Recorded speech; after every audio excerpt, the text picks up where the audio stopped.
이사벨은 21번째 시간입니다. 우리 이사 22장을 통하여 예루살렘이 망하게 된 죄에 대해서, 선진국에 대해서, 6.25 민족동란과 시인판의 환란에 대해서 변론해 보도록 하겠습니다. 본정은 21장과 같이 창세에 이르는 환란, 개불에 이르는 환란, 자불에 이르는 환란을 통하여 알곡된 성도들로 말미암아 새 시대를 건국하는 데 있어서 아무리 상을 맡은 선진국가 하더라도 또 예루살렘이라 하더라도 다음과 같이 죄가 있다면 용서 없이 진노의 막대기로 하나님께서 친다는 것을 우리에게 알려주셨는데요. 이것은 한국의 예루살렘을 망했던 일들을 통해서 말세에 선지권 한국에 일어날 일을 보여준 것이다. 그래서 여기에 여러분이 놀랍게도 이교 민족의 그 환란과 또 재침의 환란이 있다는 걸 보여주는데, 특별히 이승만 정권의 몰락과 박정희 정권의 멸망에 이유를 들어서 재침에 대한 교훈으로 우리에게 알려준다. 이렇게 말씀을 드릴 수가 있습니다. 이것은 육적 이스라엘 백성들과 한국과의 관계를 바로 알지 못하면 하나님의 섭리를 우리가 잘 깨닫지 못합니다. 이것은 하나님의 예정된 섭리가 그렇고 말씀이 그러니까 그걸 먼저 제가 자꾸 강조를 했는데 원래 그걸 먼저 언급을 하고 이 말씀을 보도록 하겠습니다. 여러분들이 이제 시편 118편 22절 23절에 보면 이런 말씀이 나오지요. 건축자의 버린 돌이 거친 목통의 머릿돌이 되었나니 이는 여호와의 하신 것이요 우리 눈에 기이한 바로다. 이렇게 말씀하셨습니다. 그래서 하나님께서는 예지정을 이렇게 작정된 일이 있다 이 말이죠. 이것을 이제 예수님 마태복음 21장에서 이거를 설명을 하시죠. 여러분들이 성경을 읽다 보시면 21장 19절에 길가에 무고한 나무를 보시고 잎사귀밖에 없는 걸 보시고 예수님은 뭐라 그럽니까? 영원히 열매를 맺지 못하리라. 그 무화과나무를 저어주니까 큰 이적이 나타나서 무화과나무가 말려버리고 말았죠. 이게 참 중요한 일이거든요.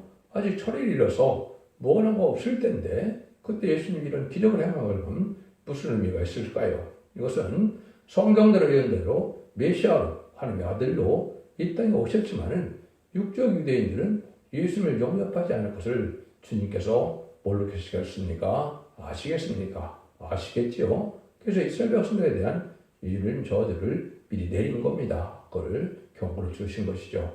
이걸 이제 잘 못 깨달으니까 마태복음 21장 33절 46절에 보시면 포도원을 새를 주고 갔는데 뭐라고 그럽니까? 농부들을 떼고 종들을 때리고 죽이고 해서 아들을 보냈는데 아들을 뭐라고 해요? 39절에 보면 이에 잡아 농부들이 그 아들을 보고 서로 말하되 이는 상속자니 자 죽이고 그 유업을 차지하자 하고 이에 잡아 포도원 밖에서 쫓아 죽였느니라. 이렇게 되어 있죠. 이거 바로 예수님이 영문 밖에서 십자가에 못 박혀 들어가게 하신 것을 말씀한 것이죠. 이것이 건축자의 버린 돌이 임한 것인데 예수님이 왜 건축자의 버린 돌이냐? 예수님이 이제 9장 6절 7절에 보시면 한악으로 오신 예수님은 뭐하러 오셨다고요? 다윗에 의해 앉아서 영원한 나라를 굳게 세우려고 오셨다. 이렇게 되어 있거든요. 그게 다윗 왕국이죠. 그렇다면 이 시대는 그것이 뭘까요? 그것이 에덴으로 회복인 천년왕국이죠. 천년왕국을 건설해서 완전한 성전나라, 그리스도의 나라를 이 땅에 이루는 것이 예수님이 오신 목적이다. 이 말입니다. 그래서 예수님을 십자가에 못 박혀 죽였으니까 그 이스라엘 백성들이 주의를 할 수 있겠습니까? 없겠습니까? 예수 믿고 중생받아 성령 충만한 삶을 살아야 주의를 할 수 있는 민족이 되는데 아직도 예수님을 영접하지 않죠. 그래서 예수님이 이제 이 성물명을 자세히 말씀을 하시죠. 41절 44절에 보면 저희가 말하되 이 악한 자들을 진멸하고 포도원은 제때 실과를 바칠 만한 다른 농부에게 새로 줄지니다. 예수께서 가라사대 너희가 건축자 성경에 건축자의 그린 돌이 모퉁이들의 머릿돌이 되었나니 이것은 주로 말미암아 된 것이요 우리는 왜 기이함을 하다함을 읽어본 일이 없느냐. 그러므로 내가 너에게 이르노니 하나님의 나라를 너희는 빼앗기고 그 나라의 열매 맺는 백성이 받으리라. 이 돌 위에 떨어진 자는 깨어지겠고 이 돌이 사람 위에 떨어지면 저로 가루를 만들어 흩뜨리라 하시니라. 이렇게 예수님이 설명하시죠. 분명히 말씀하시죠. 그래서 너희 나라를 하나님 나라를 빼앗겼다. 이스라엘 백성들은 예수를 믿지 않고 살고 있으니까 이제는 예수님을 일을 할 수가 없는 민족이 된 것이죠. 지금 예수님을 영접하지 않죠? 그럼 보세요. 그러면 이제는 모든 일들이 머릿속에 돼야 되겠죠. 그래서 다른 백성이 있다. 이 다른 백성이 어디냐? 이게 이제 한국이다 이 말입니다. 이거를 이제 제가 설명드렸는데 건축자의 본인들이 모든 일들이 머릿속에 것은 심판주의 역사가 시작되었을 때의 것이고 초림주의 역사는 유대인들로부터 시작됐지만 재림주의 역사는 이제 한국으로부터 시작된 것을 예언하신 것이다. 이걸 어떻게 그걸 말 수가 있느냐? 예수님이 이제 마태복음 24장에 보면 인간 종말의 대지를 쭉 설명을 하시죠. 그걸 내용 살펴보면 20세기에 다 이루어질 일입니다. 그 20세기가 하나님이 정하신 인간의 종말이다. 20세기 후반에 특별히 그렇죠. 그런데 예수님이 그 일을 하시고 창세기를 하나님 온다고 그러시고 뭐를 예수님이 말씀하십니다. 그 무화과 나무 비유를 다시 말씀하시죠. 32절 35절에 보면 그 가지가 연하여지고 잎사귀를 내면 여름이 가까운 줄 아나니 이와 같이 너희들이 모든 일을 보거든 인자가 가까이 곧 문 앞에 이른 줄 알라. 내가 진실로 너에게 이르노니 이 세대가 지나가기 전에 일이 다 이루리라. 천지는 없어지겠으나 내 말은 없어지지 아니하리라. 그래서 무화과나무를 젖었던 무화과나무가 잎이나 가지가 나는 때가 온다는 거죠. 이것이 이제 1948년 약 1800년 동안 나라가 없이 디아스포라로 살던 이스라엘 백성들이 갑자기 나라가 이루어졌죠. 이것이 무화과 나고 잎이 나고 가지가 난 거죠. 3개월 후에 한국이 1918년 8월 15일 날 한국도 또한 건국이 됐죠. 이것이 여러분이 이제 박관중 장로나 안희승 여사의 그 간증을 들어보면 분명하죠. 이스라엘 일본에게 불받아도 된다 경고를 하고 나서 결국은 나가사키와 히로시마에 원자폭탄이 터지고 나서 한국 해방돼서 한국 건국된 것이죠.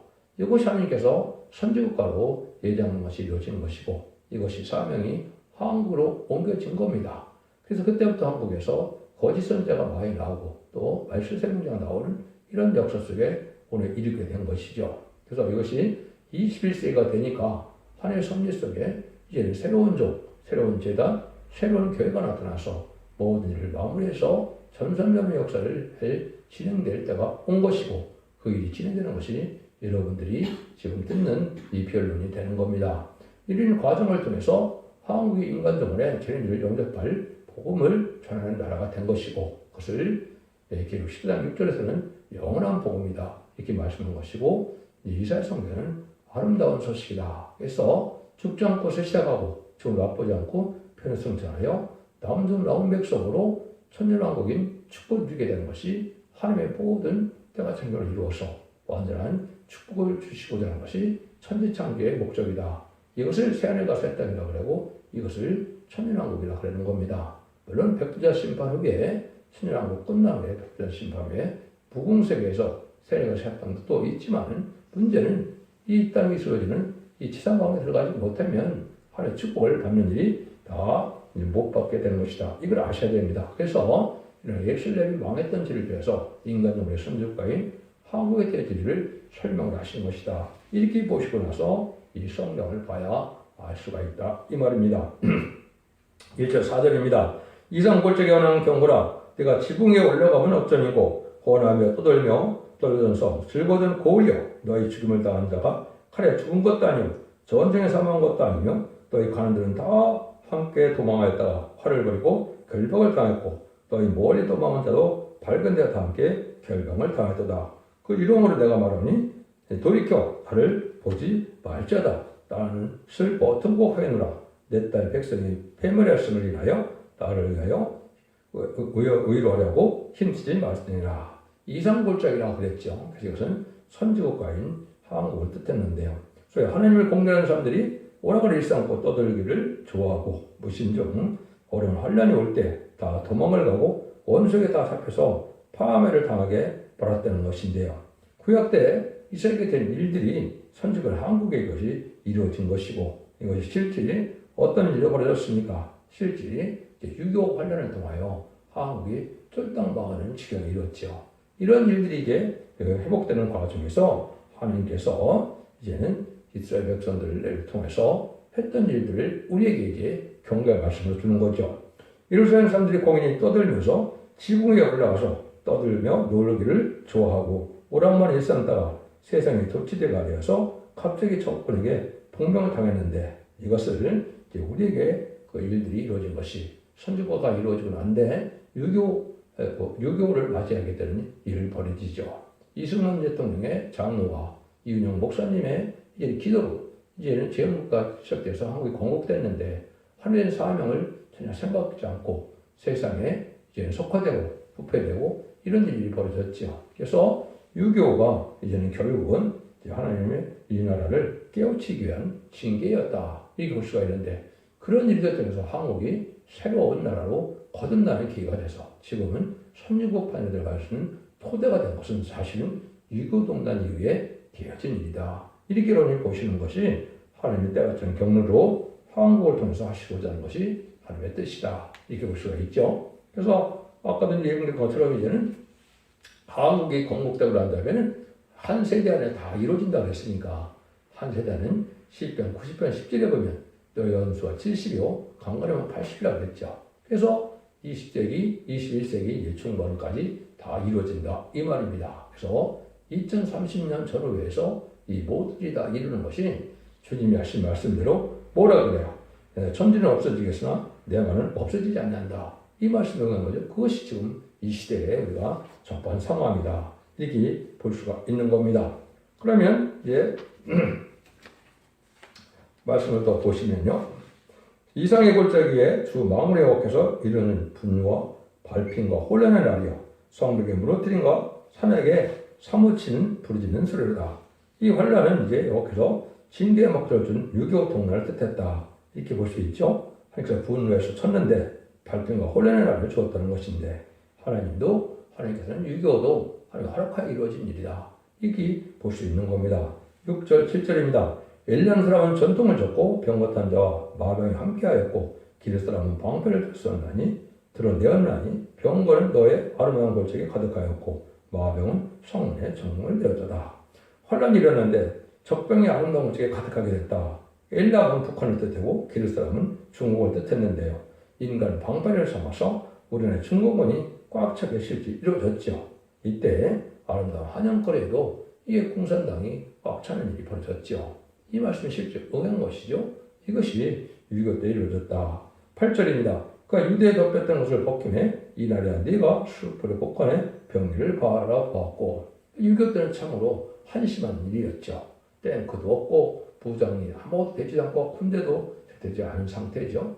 유교를 겪어보니까 한국이 이제는 각성을 받게 됐다. 이 말입니다. 그때부터 군대를 이제 할 생각을 한 거죠. 그러나 하나님께서 그들을 불쌍히 보고 관을 벗겨주었는데 이거는 이제 다니엘서 11장 30절에 보면 기띔의 배들이 가서 우리를 도와준다고 그랬죠.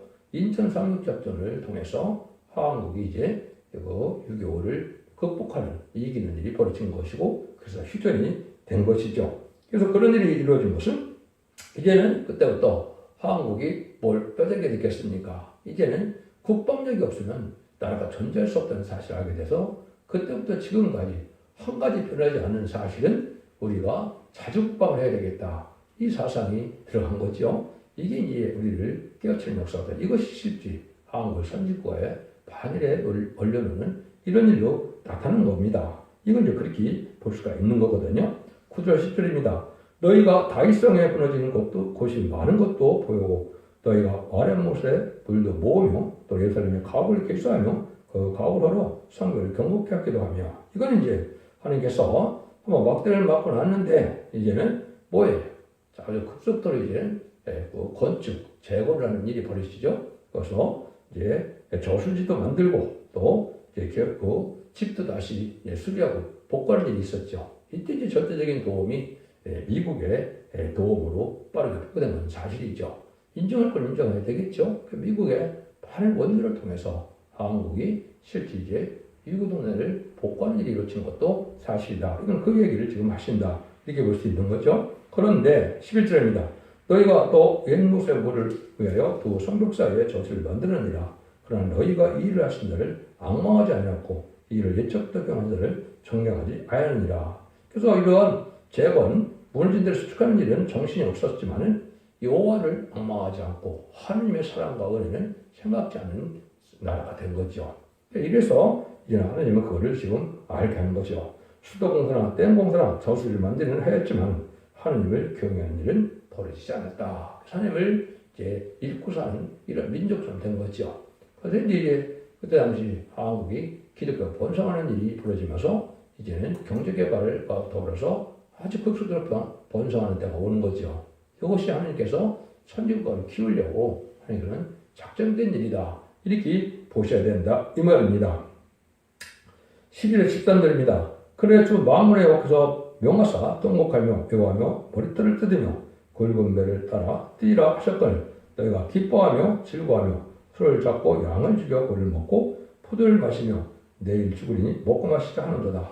그래서 6.25가 어느 정도 극복이 되고 나니까 오히려 어떤 생각이 들었습니까? 이제는 이제 먹고 마시고 놀자 이런 얘기를 했죠. 그래서 우리가 어렸을 때 보면 노새 젊어서 노새 늙어지면 못 노나니 이런 노래가 많이 되고 했죠. 그런 일이 됐었습니다. 실질적으로. 그렇죠? 그래서 이제 겨우 이제는 뭐 완전히 복구된 것도 아니지만은 이제 겨우 유교가 이제 복구가 돼서 경제가 시작되니까 놀고자 하는 이런 일이 많이 오락삼고자 하는 일이 벌어졌다. 여기서 말한 것처럼 술을 잡고 양을 죽여 고기를 먹고 포도를 마시며 이게 내일 죽으리니 먹고 마시자. 이래서 결국 실질적으로 그때 돼지도 많이 잡고 소도 많이 잡고 우리 어려서 보면 그런 일이 많이 벌어졌습니다.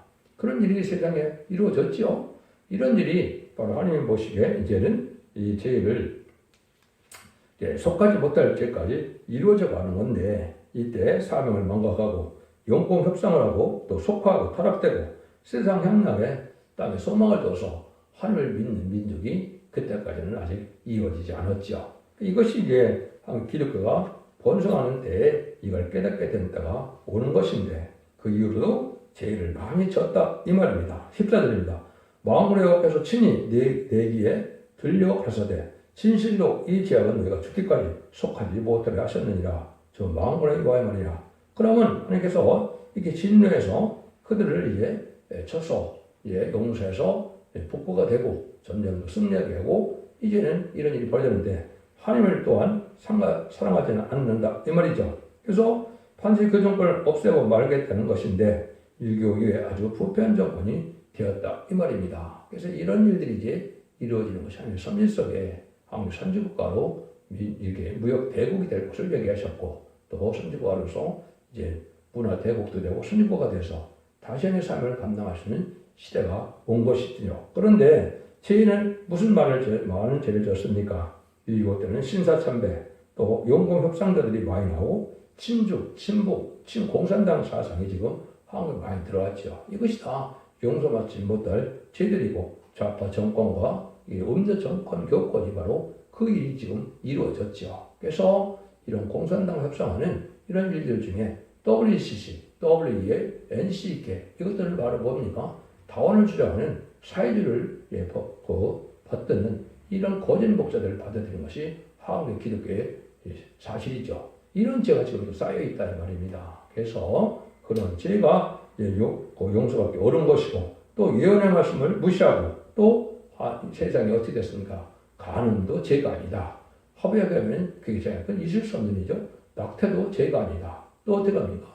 동성애를 지금 합법화하려는 그런 생각이 많이 있죠. 이것이 엄청난 죄가 된 것이죠. 이것이 용서받을 죄로 지금 다 쌓여 있는 것이라. 그래서 신인권의 환란이 가깝다. 이렇게 볼 수가 있는 겁니다. 여러분들이 이제 성경을 읽다 보면 환란이 이제 몇 가지가 나와 있는데요. 사실 인간원에 심판의 환란 3번이면 심판이 끝납니다. 남북전쟁, 3차 세계대전, 아마겟돈이 그 전쟁인데요. 아마겟돈은 최종적으로 공산당을 방해하는 것이 아마겟돈이고, 근데 창세기를 환란, 예수님이 말씀하셨죠. 또 다니엘서 10장에서는 개구리 없는 환란, 또 요엘서 2장 1절에는 자구리 없는 환란이라고 그랬죠. 이건 바로 선지과의 한국에 대한 환란입니다. 왜냐하면 세계적인 전무한 환란은 아마겟돈이죠. 최종적인 큰 전쟁이니까. 그런데 이런 전쟁의 땅은 선지국가인 한국에 해당된다. 이것이 재침의 환란이다. 이렇게 볼 수 있습니다. 여러분들이 서사랑 목사의 간증을 보면 예수님이 분명히 또 그렇게 말씀하신 것도 서사랑 간증을 통해서 나타났습니다. 그런 것이 바로 하나님이 하시는 일이다. 여기서도 제가 그 말씀을 드리는 것이고, 요 3가지 된 전쟁은 황금 환란이고, 한국이 환란이 끝나면 선진국가 돼서 청구인사가 도와주는 나라가 돼서 다시연의 사명으로 이제는 재미를 용접하는 말세품을 전하는 나라가 되는 것이 예정된 섭니다. 이렇게 봐야 정확하다 이 말입니다. 15절 16절입니다.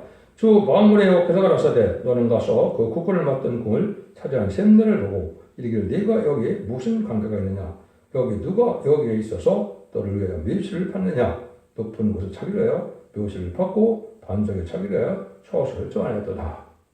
이거는 이제 하나님이 소위 하나님을 공개하는 선지국가로 장로 대통령으로 또 이제는 목사의 기도로 이렇게 됐지만은 무슨 일이 벌어집니까? 이것을 사리사욕을 채우는 석화가 되고 부패된 면이 있다 이 말이죠. 그때 정치인들이 많은 구호물자와 구호 자금을 빼돌리고 또 국가 국민을 위하지 않고 자기 사욕을 채웠던 것도 사실이다. 그래서 그 당시 바위를 뚫고 무덤을 만드는 것은 아주 부자만 가능한 일인데 이것은 개인이 국구를 낭비하는 측면이 많이 있었다 이 말입니다. 그래서 우리가 어려서도 보면 미국에 많은 물자가 들어왔고 특별히 옥수수와 우유 같은 게 많이 들어왔죠. 이런 것들이 이제 많이 사리사욕하는 사람들이 많이 있었다. 이 죄가 또 담아있다 이 말입니다. 그래서 이제는 이승만 정권도 종말을 맞게 된다 이 말입니다. 그러니까 하나님을 향해서 열심히 살지 않았다는 거죠. 그게 17절 19절입니다. 나 여호와가 너를 단단히 속박하고 장사같이 맹렬히 던지되 정력이 너를 말아 서서 공같이 광박한 책임에 던질 것이라. 주인의 집에 수치를 끼치는 너여 네가 그곳에서 죽겠고 네 영광에서도 거기 있으리라. 내가 너를 관직에서 쫓아내며 네 죄에서 낮추고. 하나님은 그들을 다시 이제 징벌할 수밖에 없다 이 말이죠. 그런데 어떻게요? 공같이 굴러가서 쫓겨난다. 이것이 바로 이제 이승만 정권이 이제 3.15 부정선거를 통해서 이제는 아주 부패된 그런 정권을 확인을 받게 됐죠. 그래서 결국은 어떻게 됐어요? 이승만 대통령이 하야하고 결국은 하와이로 쫓겨가는 일이 벌어졌죠. 이게 지금 그 얘기입니다. 그래서 관직에서 쫓겨나서 이게 망하게 됐는데 그래서 여기는 고음같이 광복증에 던졌다 그랬죠. 이승만 대통령이 출국하고 싶었겠습니까? 어쩔 수 없이 나간 거죠. 그래서 하와이 갔는데 거기 누가 있다고요? 영국에서가 거기 있다. 그래서 그때 오스트리아 프란체스카 여사를 만나서 결혼하게 되죠. 그래서 그 과정을 여러분 잘 아실 겁니다. 그래서 이제는 이런 일들이 이승만 대통령이 사실 일어났죠. 그래서 이승만 정권의 종말이 오고 말았다 이 말입니다. 그래서 사면국간을 잘 하지 못하고 이승만 박사가 이제는 하루 쫓겨나고 거기서 결국은 죽을 때까지 못 들어왔죠. 그 부인도 또 거기서 얻게 됐죠. 그때 사건에 이기봉 그 집에서 몰살 되는 역사가 있었죠. 그게 이제 부정선거의 저기였는데 그런 일이 벌어져서 이승만 정권이 종말을 맞게 됐죠. 그래서 영광의 수레는 부인인 프란체스카가 오스트리아 여인을 뜻했다 이렇게 볼 수 있는 것이죠.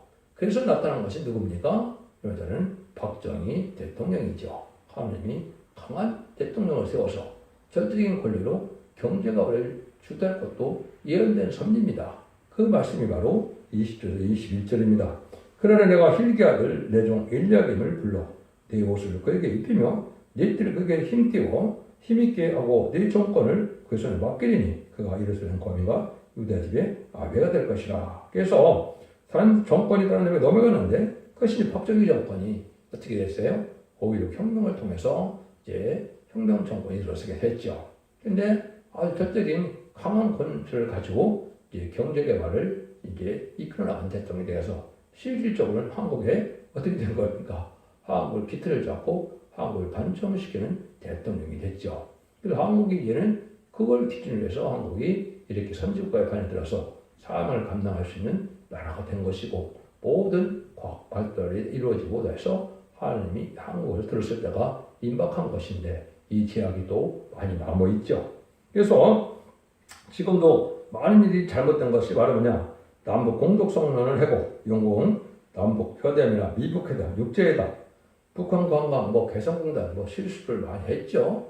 이런 것들이 많은 죄를 졌는데 지금도 WCC나 WE를 용납하는 기독교 교회나 또 좌파 정권이 너무나 많았죠. 이 죄가 지금 쌓여 있죠. 김대중 정권, 1997년에 김대중 정권, 2002년에 노무현 정권, 인천 시절에 바로 문재인 정권은 좌파 세력이고 청황생활 시대가 돼서 공산당을 좋아하는 세력이죠.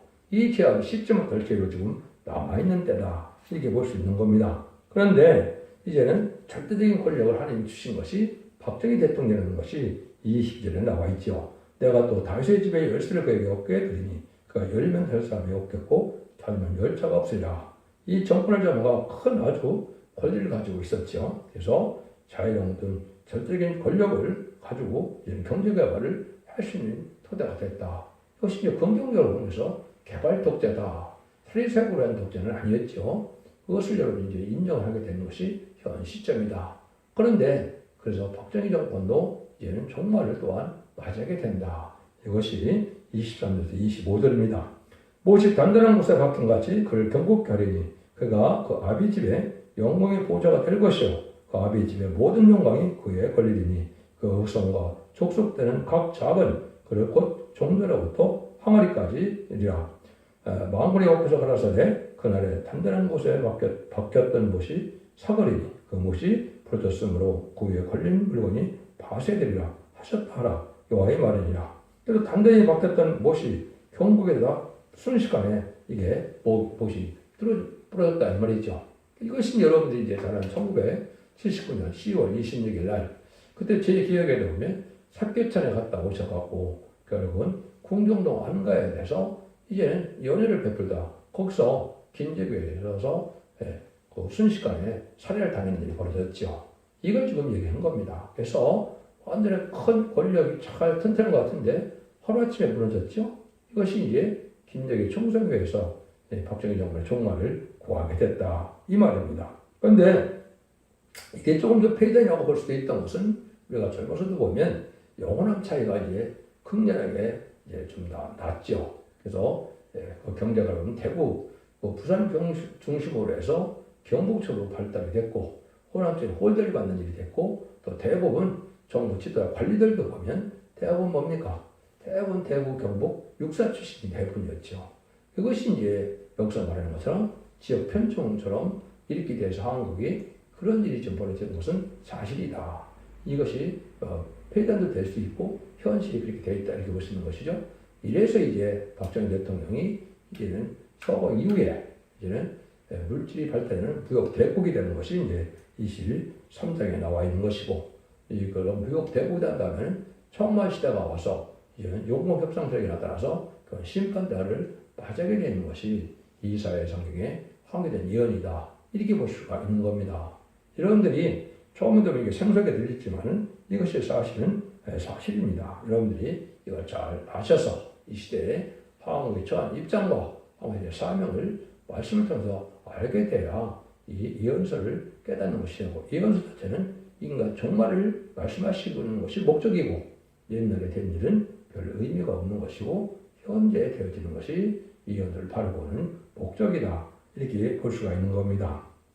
여러분들께서 기독교 2000년의 역사가 예수님의 그 중생을 받아서 천국복음으로 죽어 천국 가는 것이 끝이 아니라 이제는 죽지 않고 새 시작하고 죽음의 앞바다고 결혼처럼 말세의 복음을 믿고 이 말씀을 읽고 또 고집께서 원죄자분들 해결돼서 남는 남은 목생에 대해서 자선만대 축복을 누리느냐 가족적인 전멸을 당하는 것이 인간 동물의 심판대고 그것이 마지막 한일의 역사인데 한일의 역사가 시작된 날이 임박하다. 1300대 날이 임박한 시점이다. 이렇게 깨달으셔서 여러분 이 시대에 사랑의 방주, 은혜의 방주, 구원의 방주인 소택의 변을 듣고 이제 순종함으로 자손 만대의 축복을 누리는 복된 종들과 성도님들이 다 되시기를 예수님의 이름으로 간절히 축원드립니다. 아멘.